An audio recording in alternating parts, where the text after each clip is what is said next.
আজকে আমি বানাবো ফুচকা। তো দেখো কি ভাবে বানাই, প্রসেসিংটা কি থাকে আমি দেখি। চলো। তো দেখতে পাচ্ছ এখানে আমি একটা বোল নিয়ে নিয়েছি, এর মধ্যে আমি 1 কাপ আটা নিয়ে নিচ্ছি আর 1 কাপ পরিমাণ নিয়ে নেব সুজি। যে যতটা পরিমাণ আটা নেবে ততটাই সুজি দিলে না তোমার ফুচকাটা কি হবে, অনেকটা মচমচে হবে। তো চেষ্টা করবে যতটা পরিমাণে আটা দেবে ততটা পরিমাণে এই সুজি দেওয়ার চেষ্টা করবে। আর এখানে দিয়ে নিচ্ছে বেকিং পাউডার। তো দেখতেই পাচ্ছ দিয়ে নেব, কারণ একটু ফোলার জন্য দিতে হবে। তো দিয়ে নিচ্ছি সামান্য পরিমাণ, বেশি একটা দিতে হবে না, অল্প একটু একটু দিতে হবে। আর কিছুটা পরিমাণে একটু লবণও দিতে হবে। কেমন, লবণ দিতে তো হবে, না হলে আলুনি আলুনি লাগবে। সো দিয়ে নেবে। তো দেখতেই পাচ্ছ আমি এখানে স্বাদ অনুসারে লবণ ব্যবহার করছি, তোমরাও তোমাদের মতো ব্যবহার করে নেবে লবণটা। তো দেখতেই পাচ্ছ এখানে আমি এটাকে পুরোটা মিক্স করব। তো মিক্স করার পরে এখানে আমি একটু জল দিয়ে নেব, সামান্য অল্প অল্প করে জল দেবে এবং মাখবে, ঠিক আছে? দেখতেই পাচ্ছ। আর জলের মেজারমেন্টটা তোমরা তোমাদের মতো দিয়ে নেবে।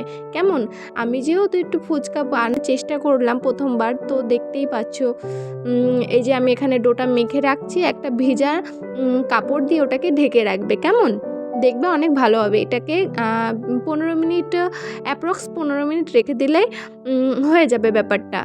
বেশ, দেখতেই পাচ্ছ আমি এখানে মেখে 15 মিনিট পর আমি এটাকে উঠিয়ে নিচ্ছি। কাপড়টাকে উঠিয়ে নেওয়ার পরে দেখতেই পাচ্ছ কি সুন্দর হয়ে গেছে, সফট সফট হয়ে গেছে। এবার এটাকে আমি লিচি কাটার জন্য এইভাবে করে নিচ্ছি। সো একটা 1 ইঞ্চি একটু বড় করে, মিডিয়াম করে, যে যত বড় করতে চাও ফুচকাটাকে সেইভাবে কেটে নেবে লিচিটা, ঠিক আছে? তো আমি এখানে একে একে প্রত্যেক কটি লিচি কেটে নিচ্ছিলাম। ছোট ছোট, তোর জন্য আমি ছুরি দিয়ে কেটে নিচ্ছিলাম। তো দেখতেই পাচ্ছ এখানে আমি কেটে নিয়েছি। এবার এটাকে এক একটা করে এইভাবে আঙুলে চাপা প্রেস করবে, প্রেস করলে গোল একটু হয়ে আসবে। এবার এটাকে বেলনি দিয়ে বেলতে হবে। তো বেলে নেবে, বেশিক্ষণ টাইম লাগবে না অবশ্য। তো যে যেমন পারো বেলনো, এটাই কোনো মানে আকারের অতটা ম্যাটার থাকে না, ফুচকা তো একটু টেরা বেঁকা হবেই, ঠিক আছে? কেউ অত প্রপার করতে পারি না, আমরা যেহেতু বাড়িতেই করছি তো প্রপার তো হওয়া সম্ভব নয়, দেখতেই পাচ্ছ। তো দেখো এই যে আমি মোটামুটি এরকম একটা সাইজে আমি করে নিয়েছি, যাতে আমাদের মুখে ঢুকতে সুবিধা হয়, খেতে সুবিধা হয়। এর জন্যই এমন করে এই যে এক একটা করে আমি প্রত্যেক কটি এইভাবে বেলে নেব। দেখো আমার অর্ধেক কটা বেলা হয়ে গেছে, আর এখানে আমি প্রত্যেক কটি বেলে নিয়েছি, খানিকক্ষণ রেখে দিয়েছি। রোদে দিলেও ভালো হয়, বাট আমি দিইনি। আর নিচে ভেজা পাশটা দিয়ে দেবে তেলের মধ্যে। কেমন, তো দেখতেই পাচ্ছ আমি হাতে করে কতগুলো নিয়ে নিচ্ছি, এক এক করে প্রত্যেক কটি নিয়ে ঝুম করে ছেড়ে দেবো। আর তেলটা ভালো গরম হওয়া চাই, গরম হলে তবেই ফুলবে। তো দেখতেই পাচ্ছ আমি এখানে দিয়ে দিয়েছি, আর এখানে দেখো দেওয়ার সঙ্গে সঙ্গেই ফুলতে শুরু করেছে, দেখেছো? আর যেগুলো ফুলবে না সেইগুলোকে তোমরা পাপড়ি চাট বানিয়েও খেতে পারবে, ঠিক আছে? তো ফুচকা বাড়িতেই বানানো যায়, বাইরে থেকে কত কত কিনবো, 6টা ফুচকা মোটে 10 টাকা, বাপরে বাপ! থেকে বাড়িতে বানিয়ে খাও, অনেক ভালো হবে। সো দেখো আমি একে একে করে প্রত্যেক কটি এইভাবেই ভেজে নিচ্ছি। আর কিভাবে ফুলছে তাই না বলো? ফুচকাগুলো না একদম, আর এতটা ক্রিস্পি হয়েছিল না, আমি না ভেঙে দেখাতে ভুলে গিয়েছি তোমাদেরকে। তো একটু লাল লাল করে ভেজে নেবে, কেমন? কাঁচা কাঁচা ভাজবে না, ভাজলে তাহলে নরম থেকে যাবে। যতটা একটু লাল লাল করে, আর একদম আবার পুড়িয়েও ফেলো না প্লিজ। তো এখানে লাল লাল করে ভেজে নিয়ে দেখো কি সুন্দর সব ফুলছে। আর এতটা পরিমাণে ক্রিস্পি হয়েছিল, যেহেতু 1 কাপ পরিমাণ মতো আটা দিয়েছিলাম, আর তাই 1 কাপ পরিমাণ মতো সুজিও দিয়েছি, তার জন্য অনেকটা ক্রিস্পি হয়েছিল। তো এখানে আমি সব ভেজে নিয়েছি, দেখতেই পাচ্ছ কি সুন্দর ফুলেছে। আর 2-1টা ছোটো ছোটো বেলা হয়ে গেছে, লেচিগুলো ছোটো হয়ে গিয়েছিলো, তো তাই। তো দেখো এরকম করে রেড করে বানাবো। আর এখানে আমি আলু মাখানোর জন্য সরষা, ধনেপাতা, লঙ্কা আর পেঁয়াজ কেটে নিচ্ছি। তো দেখো এরকমভাবে পেঁয়াজগুলো হবে কিউব টাইপের, ছোট ছোট করে কিউব করবে, কেমন? আগে এরকমভাবে স্লাইস করে নেবে। তো দেখো আমি এখানে কেটে নিচ্ছি, দেখতেই পাচ্ছ কেটে এই যে এরকমভাবে কিউব করে নেবে, কেমন? তাহলে বেশ অনেক সুন্দর লাগবে, আর মুখের মধ্যে বেশি হবে না, বড় বড় থাকলে না অনেকটা মানে আমার ঠিক পছন্দ হয় না। এর জন্য আমি ঠিক এরকমভাবে কিউব কেটে নিচ্ছি। অবশ্য সবাই নেয়, তোমরাও নিও, দেখবে ভালো হবে। আর এখানে ধনেপাতাগুলো কুচিয়ে নিচ্ছি। আর জলের জন্য, টক জলের জন্য না ধনেপাতাটা পেস্ট করে দিলে ভালো হয়, তবে আমি পেস্ট করিনি, অল্প ছিল তার জন্যই। তো আমি কুচিটাই দিয়ে দিয়েছিলাম। এখানে আমি এই যে কুচি করে নিচ্ছি সবকটা ধনেপাতা, যে কটা ছিল আমার বাড়িতে। তো দেখতেই পাচ্ছ করার পরে এখানে আমি মাস্টার শেফের মতো চপিং করছিলাম বা করার চেষ্টা করছিলাম, দেখতেই পাচ্ছ। তো যাই হোক, আমি যেমনটি পারি তেমনটিই করছি।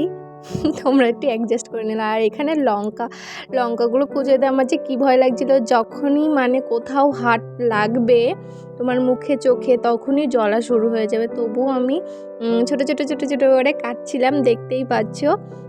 ভয়তে আমি অবশ্য কাটতে ভালো মতো পারি না, তবুও বটি থেকে আমি এই ছুরি দিয়ে কাটা প্রেফার করি। আর এখানে শসাটা দেখতে পাচ্ছ, যতটা স্পিডে দেখতে পাচ্ছ অতটা স্পিডে তো কাটতে পারিনি, বাট স্পিডটা আমি বাড়িয়ে নিয়েছি, ঠিক আছে। তো দেখতেই পাচ্ছ কিভাবে কাটছি। এভাবে কেটে এটা মানে আলু ভাজার মতো কেটে নেবে, কেমন, অনেকটা ভালো হবে। তো আমি একা একা এরকমভাবে করে নিয়েছি। আবার এই যে দেখো সব কিছু কেটে নিয়ে আমি গুছিয়ে রেখেছি। আর এই পাশে এখন আমি টক জলের জন্য তেঁতুলটা গুলে রেখে দিলাম, ভিজিয়ে রেখেছি। আর এখানে আলুটা ম্যাশ করে নিয়েছি, দেখতেই পাচ্ছ। আলুটা ভালো মতো করে প্রপার সিদ্ধ করতে হবে কিন্তু। তারপরে সব কিছু এক একে ধনেপাতা, কাঁচা লঙ্কা, পেঁয়াজ, লবণ, আমার একটু জলজিরাও দিয়েছিলাম। আর এখানে শসা দিয়ে নিচ্ছি, দেখতেই পাচ্ছ।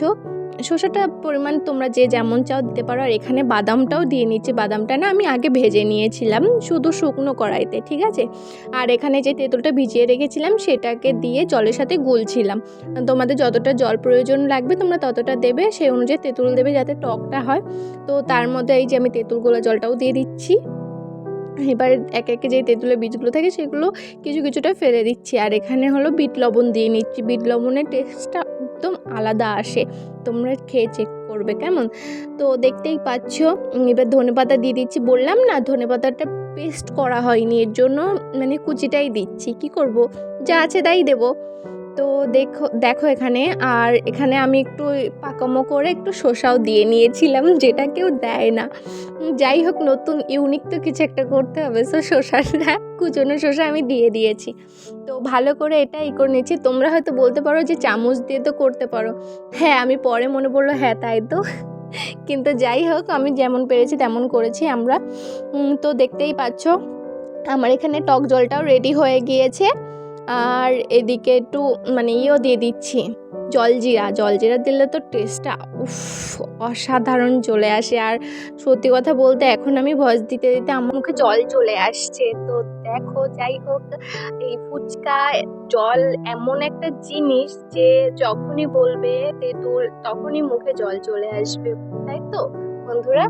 তো দেখো আমি একে একে মানে যতগুলো তিনটে চারটে এর মধ্যেই দিয়ে নিয়েছিলাম জলজিরা। আর এখানে লেবু দিয়ে, তো দেখতেই পাচ্ছ কেমন লুকটা এসেছে, দেখতেই পাচ্ছ। Yummy tasty. বাই বাই আজকের মতো।